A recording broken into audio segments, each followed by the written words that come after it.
Good morning বন্ধুরা, welcome back to my channel. আশা করছি যে যেখান থেকে আমার এই ভিডিওটা দেখছো সবাই ভালো আছো, সুস্থ আছো। আমরাও ভালো আছি, তোমাদের আশীর্বাদেও ভালোবাসে।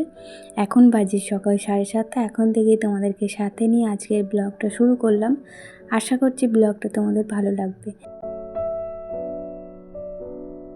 সকালবেলা চা দিয়েই ব্লগটা শুরু করলাম। হাজব্যান্ডের জন্য চা করে নিলাম, আর আমার জন্য এই যে গরম জল, মধু আর লেবু।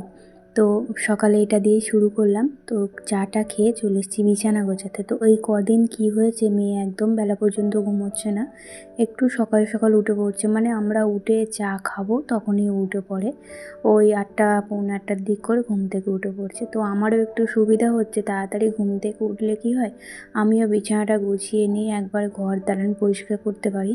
তো আমার আবার বিছানা পড়ে থাকলে ঘর দালান পরিষ্কার করতে একদম ভালো লাগে না। তো তাই জন্যে ওকে প্রতিদিনই ডাকি, মানে ঘর ঝাড়ু দেওয়ার আগে, মোছার আগে ওকে ডেকে দিয়েই তারপরে করি। এই 2 দিন হয়ে গেল ওকে আর সকালে ঘুম থেকে ডাকতে হচ্ছে না। এই 2 দিন ও নিজে নিজেই উঠে পড়ছে। তো আজকে চা খেতে খেতেই উঠে পড়েছে। তো সকালবেলা উঠলেই না চা খাবার জন্য বায়না করে। তো আমি দিতে চাই না চাটা। খুব ইচ্ছা হলে, মানে আমার ইচ্ছা হলে মাঝে সাঝে মনে হয় না একটু চা দিই। প্রতিদিনই বলে চা খাবো চা খাবো, আমি তো দিতে চাই না, মাঝে মধ্যে একটু আধটু দিই। তো বিছানাটা গুছিয়ে নিয়ে যে জানালাটা খুলে দিলাম। তো ঠান্ডা তো বেশ ভালোই পড়েছে। তো আজকে সকাল থেকে ঠান্ডা তো আছেই, তার মধ্যে আছে ভীষণ পরিমাণে হাওয়া দিচ্ছে। মানে বাইরে বেরোনো যাচ্ছে না, এত হাওয়া দিচ্ছে। তো যাই হোক, ওদিকে জানালাটা ভেবেছিলাম খুলবই না, এত বিশেষ করে ওদিক থেকে না হাওয়াটা বেশি আসে। শীতকালে দেখবে উত্তর দিক থেকে হাওয়াটা বেশি দেয়। তো আসনগুলো পেতে সকালেই বসে চা খাওয়া হয়, কারণ মেঝে তো ঠান্ডা থাকে, এমনি বসতে পারি না। তাই এই আসনগুলো পেতে চা খাই হাজব্যান্ড আর আমি। তো চাটা যেহেতু খাওয়া হয়ে গেছে, তো ফেলেই রেখেছিলাম। ভেবেছিলাম যে মেয়েকে বলবো তুলে দেওয়ার জন্য। তো আবার ভাবলাম না, ও ব্রাশটা করছে করুক, আমি ততক্ষণ এদিকের কাজগুলো গুছিয়ে নিই। এই আলুগুলো এনেছিল আলুর দম খাবার জন্য, আর হচ্ছে আলু ভাজা খাবার জন্য। তো হাজব্যান্ড খেতে খুব পছন্দ করে, কিন্তু আমার আবার এই আলুগুলো ভাজা খেতে একদম ভালো লাগে না। কারণ নতুন আলু ভাজার থেকে নতুন আলু পোড়া খেতে খুব ভালো লাগে। তো ছোটোবেলায়, বিয়ের আগের কথা বলছি, ছোটোবেলায় যখন ছোট ছিলাম, তো আমাদের তো নিজেদের চাষ হতো। তো তখন কি করতাম, এরকম আলু পোড়া দিয়ে খেতাম। কাঠের চালে রান্না হতো, তো সেখানে আলুটা দিয়ে দিতাম। আর পোড়া হবার পর নুন মাখিয়ে খেতে ভীষণ ভালো লাগতো খেতে। তো আমি তো খুব ভালোবাসি এরকম পোড়া আলু খেতে। আলুটা বার করে রাখলাম ধুয়ে, মানে বার করে ধুয়ে রেখে দিয়েছি। আর মেয়ে হচ্ছে ওদিকে টিফিন করতে বসেছে। তো আজকে হচ্ছে আলুটা ভাজবো, হাজব্যান্ড বলেছে যে আলু ভাজা খাবে, তাই জন্য আরও বার করালাম আলুগুলো। আর যেহেতু নতুন আলু, ধুলো বালি বেশি থাকে, তো ধুয়ে না রাখলে না একদম কী বলবো, যেখানটা বসে কাটবো সেখানটা আর হাত দেওয়া যায় না, এত ধুলো বালি হয়ে যায়। তো এখন তো এবার তো নতুন আলু উঠছে, এখন আর পুরনো আলু খুব একটা পাওয়া যাবে না। আমার আবার নতুন আলুটা খুব একটা ভালো লাগে না রান্না করতে। তো যতদিন পুরনো আলু পাওয়া যায় ততদিন কিন্তু পুরনো আলুতেই আমাদের রান্নাটা হয়। তো নতুন আলুটা কি হয় বলো তো, দেখবে করা মানে যখন রান্না করবে তখন দেখবে সেদ্ধ হয়ে গেছে, কিন্তু নামানোর পর দেখবে যেন কীরকম শক্ত শক্ত একটা ভাব। আর যেন আলুগুলো খেতেও খুব একটা ভালো লাগে না, সেদ্ধ করলে একদম বাজে হয়। আমার একদম ভালো লাগে না, তাই পুরনো আলুটাই আমার কাছে ঠিক আছে। তো গাছগুলো একটু জল দিয়ে দিলাম। তো 2 দিন জল দেওয়া হয়নি, মাটিগুলো একদম শুকনো হয়ে গেছে। যেহেতু এখনও অল্প অল্প গাছে জল দিই, তো মাটিগুলো শুকনো হয়ে গেছিলো, একটু জল দিয়ে দিলাম। আর ওই গাছটা ভেবেছিলাম যে অন্য জায়গায় রাখবো, আবার ভাবলাম থাক, ওখানে আছে ওখানেই থাক, একটা সাইড করে আছে। মেয়েকে আজকে টিফিনে দিয়েছিলাম পাউরুটি আর কলা। তো কদিন ধরে মেয়ে বলছিল যে বাটার খাবে বাটার খাবে, তো তাই জন্যে সকালবেলা একটা পাউরুটি নিয়েছিলাম। তো ওটা দিয়ে আর কি, বাটার দিয়ে ওকে চিনি দিয়ে দিয়ে দিয়েছিলাম, আর হচ্ছে 2টো কলা দিয়েছিলাম। কলাটা খেতে ইদানিং একদম পছন্দ করছে না। আগে কিন্তু কলা খেতেও খুব ভীষণ ভালোবাসতো, এখন একদম খেতে চায় না। 2টো কলা দিয়েছিলাম, একটা খেয়েছে, একটা আবার রেখে দিয়েছে। তো ওই যে আলুগুলো ধুয়ে রেখেছিলাম, মেয়ে হচ্ছে আলুগুলোর খোসা ছাড়িয়ে গোল গোল করে কেটে আবার রেখে দিয়েছে। তো আমি ভেবেছিলাম আমাকে কাটতে হবে, যখন আমি পরে কাটবো রেখে দিয়েছিলাম, কিন্তু মেয়ে খেয়ে টিফিন করে বসে না থেকে আমার হাতে হাতে কাজ করে দিচ্ছিল। তো এদিকে আমি চান টান করে পুজো করে নিয়েছি, নিয়ে আর চলে এসেছি টিফিন বানাতে। তো মেয়ের যেহেতু টিফিন হয়ে গেছে, আমাদের তো এখনও হয়নি, আমার হাজব্যান্ড খাবে আমি খাবো, তাই জন্য কী করলাম, ফ্রিজের মধ্যে দুটো আটা ছিল, মানে লেচি ছিল, সেটাই দিয়ে রুটি করে নিচ্ছি, হাজব্যান্ডের একটা আমার একটা। তো কলা এনেছিল, ওই দিয়ে আজকে টিফিনটা সেরে নেবো। সকালে না এখন করে ভেবেই নিয়েছি যে একদম হালকা টিফিন করার চেষ্টা করব। তো দুদিন ধরে মানে ভারী টিফিন করা হয়ে গেছিলো, লুচি খাওয়া হয়ে গেছিলো না, শরীর খুব খারাপ করছিল।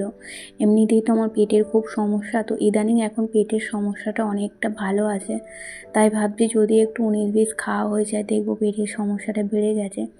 তাই এখন থেকে ভেবে নিয়েছি একদম হালকা টিফিন করবো, এই একটা রুটি খেলে হালকাই হবে। তো আবার এখন কী হচ্ছে, আগে যেমন বেলায় খাওয়া হতো, 3টে 3:30 বেজে যেত দুপুরের খেতে, তো এখন ওই 1:30 2টোর সময় খাওয়া হয়ে যায়। তাই আর কী হয় বলো তো, সকালে যদি ভারী টিফিন করি খিদে হয় না, তার উপর খেয়ে নিই তো বেশি কষ্ট হয়। তো ওদিকে রুটি করে টিফিন করে নিলাম, হাজব্যান্ড আর আমি। হাজব্যান্ড চান করে বেরিয়ে গেছে, ও আর এখন সকালে চান করে না, বেলাতে আবার একবার আসে, কারণ এখন যেহেতু ঠান্ডা পড়েছে, ঠান্ডার মধ্যে চান করতে কষ্ট হয়, তাই বেলায় আসে, টিফিন করতে আসে, আর ওই টিফিন করে চান করে চলে যায়। আমি এদিকে রান্না বসিয়েছি, মেয়ের জন্য নিয়ে এসেছে লেবু, কয়েকদিন ধরে বলছিল যে মেয়ে লেবু খাবে লেবু খাবে, তাই জন্য ওর মতো লেবু এনে দিয়েছে। হাজব্যান্ড তো আর এখন কোনো ফলই খায় না, শুধুমাত্র এই কলাটাই এখন খাচ্ছে। আগের কয়েকটা কলা আছে, আবার এবারে কয়েকটা কলা নিয়ে এসছে। আর কয়েকদিন ধরে বাজার করার কথা বলে বলে মুখ ব্যথা হয়ে গিয়েছিলো, বাজার আনছিল 2-1টা করে করে। তো আজকে একদম ব্যাগ ভর্তি করে বাজার নিয়ে চলে এসছে। তো আমার অনেক দিন হয়ে যাবে, অনেক দিন বলতে প্রায় 4-5 দিন তো হয়ে যাবে। 2 আঁটি হচ্ছে নড়ে শাক এনেছে, একটা পালং শাক এনেছে, বাঁধাকপি এনেছে, শিম এনেছে, মূলো এনেছে, শসা এনেছে, কাঁচা লঙ্কা। তো ভাবছি পালং শাক দিয়ে মূলো দিয়ে একদিন ডালনা মতো করব। তো এই ডালনাটা খেতে না আমার ভীষণ ভালো লাগে, ভাতের থেকে মুড়ি খেতে আবার বেশি ভালো লাগে। আর এনেছে কড়াইশুঁটিটা এনেছে কচুরি খাবার জন্যে। কচুরি খেতে যেহেতু আমার হাজব্যান্ড খুব ভালোবাসে, শুধু হাজব্যান্ড না, মেয়ে খেতেও ভীষণ পছন্দ করে কড়াইশুঁটির কচুরি, তারপরে হচ্ছে ছোলার ডালের পুর দিয়ে কচুরি, এগুলো খেতে ওরা খুব পছন্দ করে। আমি আবার এসব খেতে ভালোবাসি না। তো যেদিন এরকম কড়াইশুঁটির পুর দিয়ে কচুরি করি, তারপরে হচ্ছে ওদের জন্য যেহেতু করি, তো আমার জন্য করি না, আমার জন্য এমনি লুচি করি, আমার একদম ভালো লাগে না এইসব খেতে। আমি তো রিচ খাবারটা খুব একটা পছন্দ করি না, বিশেষ করে এইসব খাবার আমার একদম ভালো লাগে না, পুর দেওয়া কোনো জিনিসই আমার ভালো লাগে না। তো সবজিগুলো গুছিয়ে প্যাকেটে করে করে রেখে দিলাম যাতে অনেক দিন থাকে। তো এইভাবে সবজি গুছিয়ে রাখলে না অনেক দিন থাকে।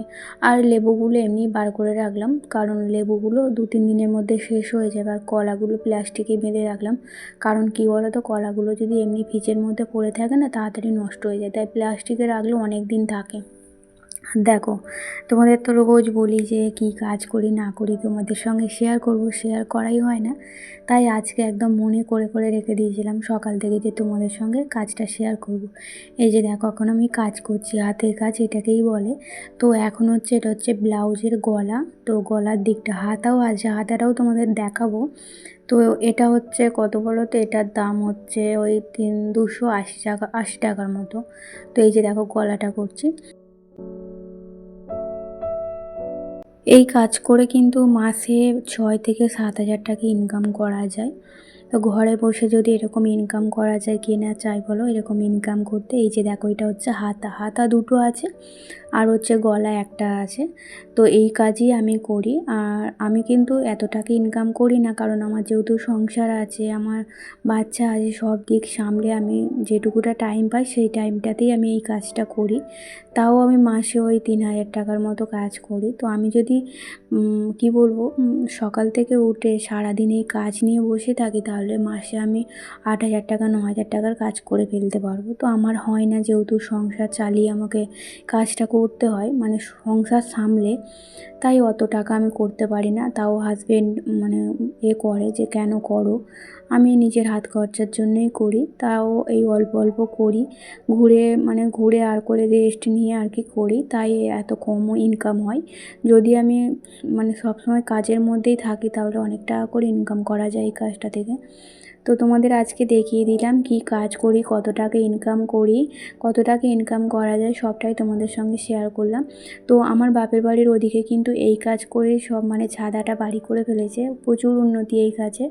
তো মানে ফ্যামিলির যতজন মেম্বার সবাই কিন্তু এই কাজই করে। তো এক একজন যদি 9,000 টাকা 8,000 টাকা করে মাসে ইনকাম করে, তো না করার কি আছে বলো। সবাই মিলে যদি ঘরের এরকমভাবে কাজ করে, তো বাইরে আর কোথাও কাজে যেতে হয় না কষ্ট করে। তো যাই হোক, এখন খাওয়া দাওয়ার পর ওই দুপুরের দিকটা মানে ওই 3টে 3:30 বাজে। আমার হাতের কাজ তো হয়ে গেছে, ওটা খুলে রেখে দিয়েছি, কালকে দিতে যাব। অর্ধেক রাস্তা যাব আর অর্ধেক রাস্তা যার থেকে নিয়ে সে আসবে। তো বন্ধুরা চলো আজকের ব্লগটা এই পর্যন্ত, টাটা।